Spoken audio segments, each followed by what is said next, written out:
दोस्तों, अगर आप अपनी लाइफ में कुछ नया सीखना चाहते हैं तो चैनल को सब्सक्राइब जरूर करिएगा। दोस्तों, दीपक के बिना कोई भी पूजा अधूरी मानी जाती है। प्राचीन काल से ही दीपक से जुड़ी कई मान्यताएं प्रचलित हैं। पुराणों में दीपक से संबंधित महत्वपूर्ण बातें बताई गई हैं। दीपक के द्वारा हमें कई प्रकार के संकेत मिल सकते हैं। दीपक की लौ का तेज होना, दीपक का अचानक से बुझ जाना, दीपक का तेल खत्म होने तक दीपक का जलते रहना आदि प्रकार की घटनाओं के द्वारा हमें कई महत्वपूर्ण संकेत मिलते हैं। साथ ही अगर दीपक की लौ किसी विशिष्ट दिशा में रखी जाए और अचानक ही दीपक बुझ जाए या फिर किसी दिशा में दीपक लगाने पर वह देर तक जलता रह जाए तो इन घटनाओं से भी हमें शुभ अशुभ संकेत मिलते हैं। जैसे कि आपके पास धन आने वाला है या फिर आपके धन का खर्च होने वाला है या आपको कोई शुभ है अशुभ समाचार मिलने वाला है। आइए जान लेते हैं दीपक से जुड़े महत्वपूर्ण नियम और इससे मिलने वाले शुभ अशुभ संकेतों के बारे में। तो कमेंट बॉक्स में लिखें जय मां लक्ष्मी। दोस्तों, दीपक को हिंदू धर्म के पुराणों और शास्त्रों में बहुत अधिक महत्व दिया गया है।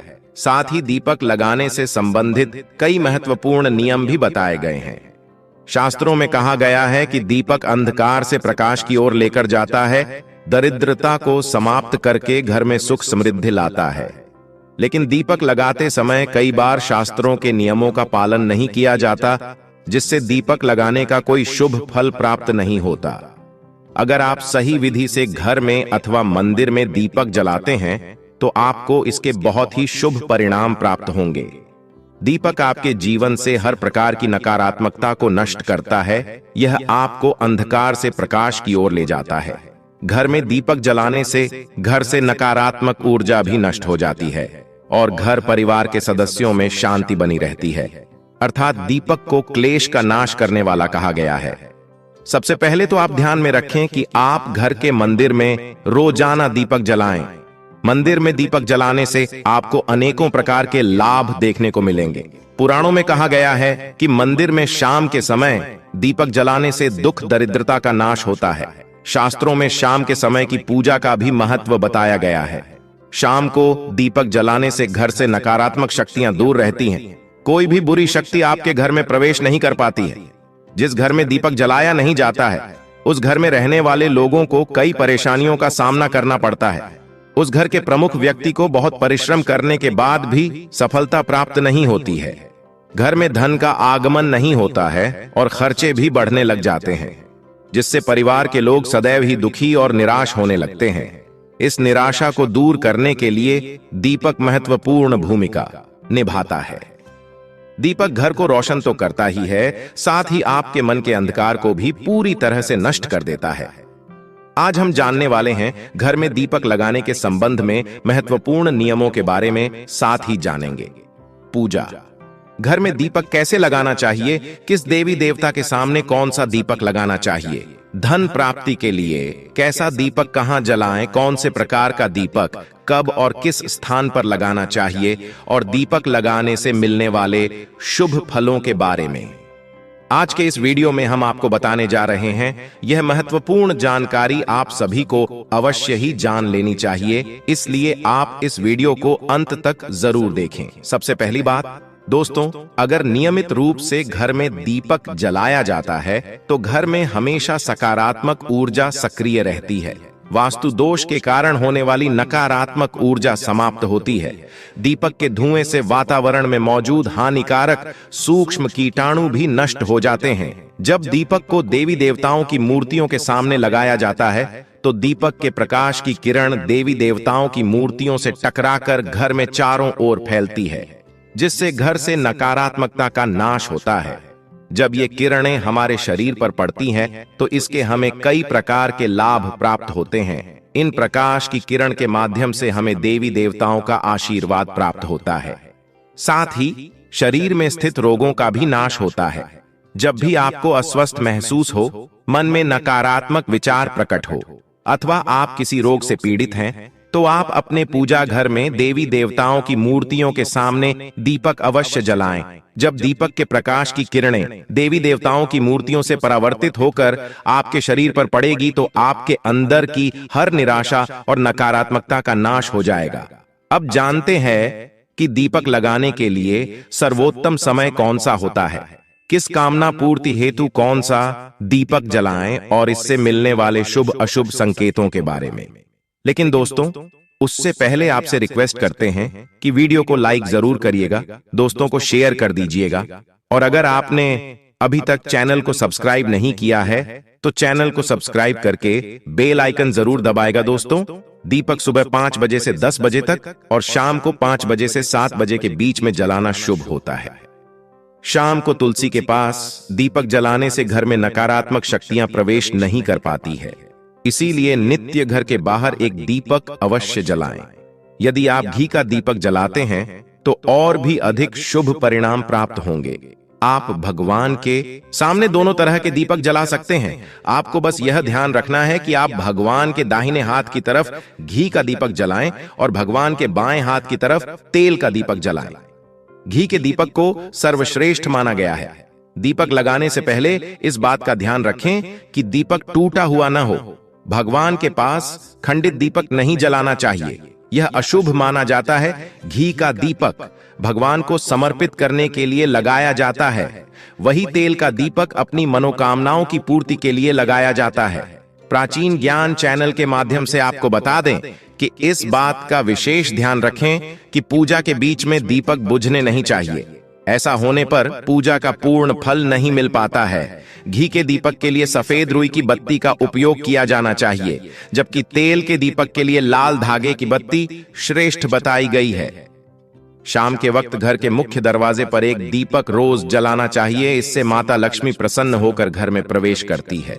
ध्यान रहे कि दीपक को जमीन पर न रखकर चावल पर या फिर किसी दूसरी चीज पर रखें।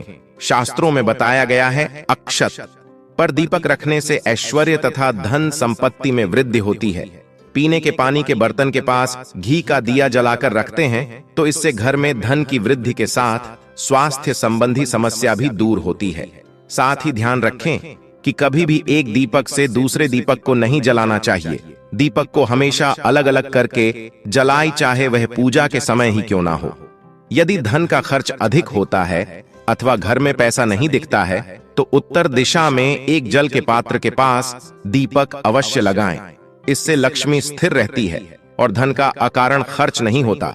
दीपक जलाते समय इस मंत्र का जाप करना चाहिए। शुभम करोति कल्याण हम आरोग्यम धन संपदा शत्रु बुद्धि विनाशाय दीप ज्योति नमोस्तुते। इस मंत्र का सरल अर्थ यह है कि शुभ और कल्याण करने वाली, आरोग्य और धन संपदा देने वाली, शत्रु बुद्धि का विनाश करने वाली दीपक की ज्योति को नमस्कार है। शास्त्रों की मान्यता है कि मंत्र जाप के साथ दीपक जलाने से घर में सुख समृद्धि बनी रहती है और सभी प्रकार के वास्तु दोष दूर होते हैं। आइए अब जानते हैं अलग अलग दिशाओं में दीपक जलाने का क्या लाभ मिलता है। यदि आप दीपक की लौ पूर्व दिशा की तरफ रखते हैं तो आरोग्य में वृद्धि होती है। इससे घर के सदस्यों की आयु लंबी होती है और घर से रोग तथा बीमारियां दूर रहती हैं। वास्तुशास्त्र के अनुसार पश्चिम दिशा में दीपक की लौ रखने से मानसिक परेशानियों से छुटकारा मिलता है। यदि परिवार के सदस्यों को किसी भी प्रकार का तनाव या मानसिक पीड़ा रहती है तो पश्चिम दिशा में रोज एक दीपक अवश्य जलाएं। उत्तर दिशा धन के देवता कुबेर की दिशा है। इस दिशा में दीपक की लौ रखने से धन से जुड़ी समस्याएं समाप्त होने लगती हैं और आर्थिक स्थिति मजबूत बनती है। लेकिन दक्षिण दिशा की तरफ दीपक की लौ नहीं रखनी चाहिए, क्योंकि यह मृत्यु की दिशा है। इस दिशा में दीपक की लौ तभी रखी जाती है जब किसी की मृत्यु होती है। आप जानते हैं, दीपक से जुड़े संकेतों के बारे में प्राचीन ज्ञान चैनल के माध्यम से आपको बता दें कि यदि पूर्व दिशा में आप दीपक की लौ रखते हैं और दीपक की लौ अचानक ही बढ़ने लगती है तो इसे बहुत ही शुभ संकेत समझना चाहिए। आपको किसी रोग अथवा लंबे समय से चल रही बीमारी से छुटकारा मिल सकता है अथवा आप अपना ज्यादा अच्छी तरह से ख्याल रखेंगे। लेकिन यदि इस दिशा में दीपक लगाने पर तुरंत बूझ जाता है तो आपको स्वास्थ्य संबंधी परेशानी उठानी पड़ सकती है अथवा किसी कार्य में असफलता का सामना करना पड़ सकता है। यदि आप उत्तर दिशा में दीपक जलाते हैं और दीपक की लौ बढ़ने लगती है तो आपके लिए यह बहुत ही बड़ा शुभ संकेत है। यह धन की प्राप्ति होने का संकेत माना गया है और यदि इस दिशा में लगाया हुआ दीपक तेल खत्म होने तक जलता है और बाती ही शेष रह जाती है, तो आपको व्यापार में अथवा किसी कार्य में फायदा होने का संकेत माना गया है। और दोस्तों, आप हनुमान चालीसा का पाठ कीजिए, रामायण का पाठ कीजिए, भगवत गीता का पाठ कीजिए या फिर दुर्गा का पाठ कीजिए। इन सभी पूजा पाठ को करने से पहले सबसे पहला काम हम दीपक जलाने का ही करते हैं।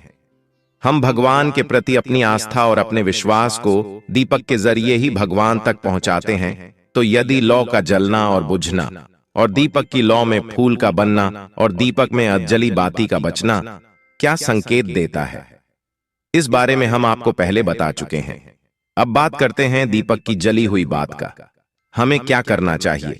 तो अक्सर क्या होता है कि हम अपने घर में जो दीपक जलाते हैं उनकी बची हुई बातों को एक साथ इकट्ठा कर लेते हैं और हफ्ते या 15 दिन या फिर महीने बाद हम जब भी किसी पवित्र जगह पर जाते हैं, यह पवित्र नदी के आसपास जाते हैं, तो उन सब की पोटली बनाकर उनको नदी में फेंक आते हैं। अगर आप इन्हें सम्मान के साथ प्रवाहित कर रहे हैं तो बात अलग है, लेकिन हम लोग जल्दबाजी में इन्हें फेंक देते हैं। फेंकना और प्रवाहित करना दोनों अलग अलग बात होती है। तो पहले तो ये समझते हैं कि जो दीपक की बात आती है ये कोई साधारण चीज नहीं है। इसमें आपने भगवान को जो भी पूजा पाठ अर्पित किया है, इन सभी मंत्रों की तरंगें इस बात में निहित होती हैं और आप इस बाती का अपमान करते हैं, जो कि सरासर गलत है। आप जली हुई इस बाती से वह चमत्कार कर सकते हैं जो आपकी सोई हुई किस्मत को जगा सकता है और आपकी बुरी से बुरी लकीरों को पवित्र कर सकता है। बस आपको सही तरीका अपनाना चाहिए। तो सुनिए गुरुजी आखिर कहते क्या है दोस्तों। गुरुजी का कहना है कि आपने दीपक को जलाने के बाद भगवान के सामने जितना भी मंत्र जाप किया है, जितनी भी पूजा अर्चना की है, सभी की शक्तियां इस दीपक के माध्यम से ही भगवान तक पहुंचती हैं। तो ये दीपक तो यकीनन बहुत ही ज्यादा शक्तिशाली हो चुका है। अब आपको करना क्या है कि आप अपने दीपक की जली हुई बातियों को इकट्ठा कीजिए। आप हफ्ते या 15 दिन की बातें एक साथ इकट्ठा कर सकते हैं। अब इन बातों को और जो धूप बत्ती हम जलाते हैं उनके भी नीचे जो बची हुई धूप बत्ती रह जाती है उसे भी एक साथ इकट्ठा कर लीजिए। अब इसे एक मिट्टी के सकोरे में रखें और अब मिट्टी के सकोरे में इस बात की ऊपर आप थोड़ा सा धूप, थोड़ी सी हवन सामग्री, थोड़ा सा चंदन चूरा डालिए।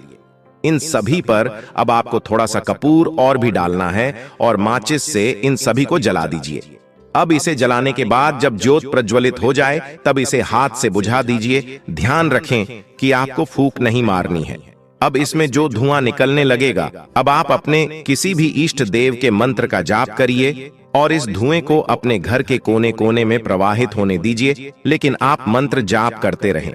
आपको थोड़ी सी मेहनत जरूर करनी पड़ी, लेकिन यह आपके लिए बहुत ही कमाल की सिद्ध होगी। अब कोशिश कीजिए कि जब तक यह धुआं निकल रहा है तब तक आप इसके सामने बैठकर अपने इष्ट देव के मंत्र की माला का जाप करते रहें। आप चाहे तो पूरे घर में इस धुएं को दिखाने के बाद इसे तुलसी की क्यारी के पास रख सकते हैं। इससे क्या होगा कि आपके घर की नेगेटिव एनर्जी तो दूर हो ही जाएगी, लेकिन आपने जो मंत्र बोला है उससे यह राख सिद्ध हो जाएगी। अब आप इसे छानकर एक डिब्बे में भरकर रख लीजिए। हर रोज सुबह पूजा करने के बाद इस राख को आप अपने माथे पर लगाइए। यह आपकी आने वाली मुसीबतों से रक्षा करेगी। चाहे तो इस भभूत से आप अपने घर के मुख्य द्वार के बाहर स्वस्तिक बना सकते हैं। ऐसा करने से आपके घर में बाहरी हवा प्रवेश नहीं कर पाएगी। आप ऐसा हर रोज कीजिए, आपको फर्क जरूर दिखाई देने लगेगा। अगर किसी को नजर लग जाए या फिर कोई बीमारी हो उस व्यक्ति के माथे पर, आप इसको लगाइए, आपको चुटकियों में फर्क दिखाई देगा। इसके अलावा आप एक और काम कर सकते हैं कि आप इन सभी बातों को एक दीपक या फिर एक मिट्टी के बर्तन में इकट्ठा करें और उस पर थोड़ा सा कपूर डालकर उस पर अग्नि प्रज्वलित कर दीजिए। जब यह पूरी तरीके से जल जाए तो इसकी जो राख बचेगी उस राख में थोड़ा सा पानी मिलाकर और अपने घर के पौधों की क्यारी में डाल दीजिए। अगर आप इतनी मेहनत नहीं करना चाहते तो उसकी राख को घर के बाहर लगे हुए पौधों की मिट्टी में मिला दीजिए। आप चाहे तो तुलसी के पौधे की क्यारी में भी इस राख को डाल सकते हैं। इससे न केवल आप इन बतिया का अपमान होने से बचा पाएंगे, बल्कि आपके घर की मिट्टी भी शुद्ध हो जाएगी। साथ ही आपको मंदिर से आशीर्वाद के रूप में मिले हुए फूल और मालाओं का इस्तेमाल करना भी बता दे रहे हैं। आप चाहे अपने घर के मंदिर में भगवान को फूल अर्पित करें, चाहे आप मंदिर से या फिर किसी पंडित से फूल माला भगवान के आशीर्वाद के तौर पर मिले, आपको इन्हें किसी भी नदी में नहीं फेंकना है और कूड़े कचरे में फेंककर इनका अपमान बिल्कुल भी नहीं करना है। इससे एक तो आप नदी को अशुद्ध बनाते हैं, जिससे पानी पीकर हम बीमार भी हो सकते हैं और जल प्रदूषण भी बढ़ता है। पानी में जब यह फूल माला बहुत लंबे समय तक पड़ा रहता है तो ये सब सड़ जाते हैं। अब आप गंगा नदी और यमुना जी के पानी को ही देख लीजिए। ये नदियां पवित्र नदियों में शामिल है, लेकिन आप इन नदियों का जल बिना प्यूरीफायर के नहीं पी सकते हैं। तो कचरा चाहे पूजा या धार्मिक जगह का ही क्यों ना हो, नदियों में फेंकना सरासर गलत है। और दूसरा, इससे भगवान के आशीर्वाद का अपमान भी होता है।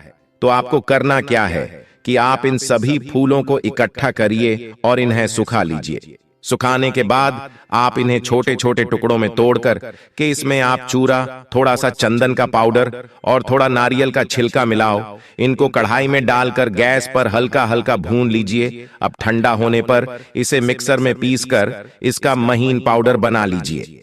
फिर आपको इस पाउडर को छानकर इसमें थोड़ा सा शहद, थोड़ा सा गौमूत्र और थोड़ा सा कपूर और लोबान मिलाएं।